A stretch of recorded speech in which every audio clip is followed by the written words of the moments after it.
Hello everyone, जैसे कि मैंने आपसे कहा था कि हम जनरल एक्सेप्शंस को अलग से कवर करेंगे। मैं हर वीडियो में आप लोगों के लिए एक या दो सेक्शंस को कवर करूंगा जनरल एक्सेप्शंस के। तो आज मैं आप लोगों के लिए सेक्शन लेके आया हूं, एक्ट ऑफ अ जज when acting judicially, section number 15।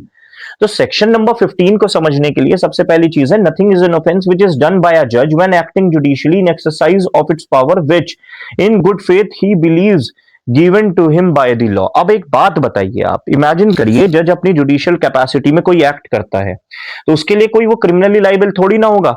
मान के चलिए, अगर एक सिंपल एक एग्जांपल के थ्रू आप ये समझिए कि मान के चलिए एक जज ने एक डिसीजन दिया, वो डिसीजन जज ने मान के चलिए उसे 5 साल की एक बंदे को सजा दे दी, वो अपील में गया, वहां से उसे एक्विटल मिल गया। तो अब ये थोड़ी ना है कि जज ने गलत डिसीजन दिया था, उसने अपना जुडिशियल माइंड अप्लाई किया था, उसने अपनी एक उसने जो एविडेंसेस उसके सामने है उसको देखते हुए उसने सारी चीजों को नोट किया, सर्कमस्टेंसेस को देखा जब। तो अब ये नहीं है कि उसका आप ये कह देंगे कि उसका डिसीजन गलत था या ये वाली चीज थी। हाँ, ऑब्वियसली क्या अगर उस पर करप्शन या फिर इस तरीके की कोई सी सारी चीजें हो तब तो बात अलग है, मगर उन्हें जो प्रोटेक्शन मिलता है वो सेक्शन नंबर 15 का मिलता है, ताकि वो फियरलेसली और एक फ्री माइंड के साथ अपने डिसीजंस को दे सकें।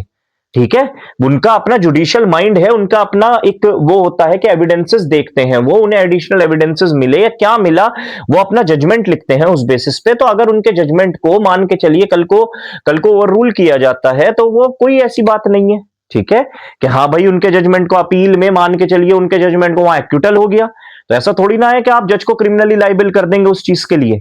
तो इसीलिए ये सेक्शन बना है, सेक्शन नंबर 15, जिसका नाम है एक्ट ऑफ जज व्हेन एक्टिंग जुडिशियली। ठीक है, तो अगर जज अपनी जुडिशरी की पावर में गुड फेथ है जज के साथ, और इसके अंदर एक चीज याद रखिएगा, दो इंपॉर्टेंट चीजें हैं, जज अपनी जुरिस्डिक्शन में हो और गुड फेथ में एक्ट कर रहा हो, ये दो चीजें अगर हैं तो कोई प्रॉब्लम की बात ही नहीं है, आई थिंक। ठीक है, अच्छे से आप लोगों को समझ में आया होगा। ये जजेस के लिए एक एक्सेप्शन क्रिएट कर रखा है जनरल एक्सेप्शन में, चैप्टर नंबर 3 में। इसी तरीके से मैं छोटी छोटी वीडियोस के अंदर ही आप लोगों को एक्सेप्शन समझाता चलूंगा। ठीक है, कुछ एक्सेप्शंस ऐसे हैं जिनको थोड़ा डिटेल में समझाया जाएगा, ऑब्वियसली उनका एक अलग से पूरी अलग से डिटेल्स में समझाऊंगा मैं। अभी छोटे छोटे जितने भी एक्सेप्शंस हैं वो समझिए आप लोग।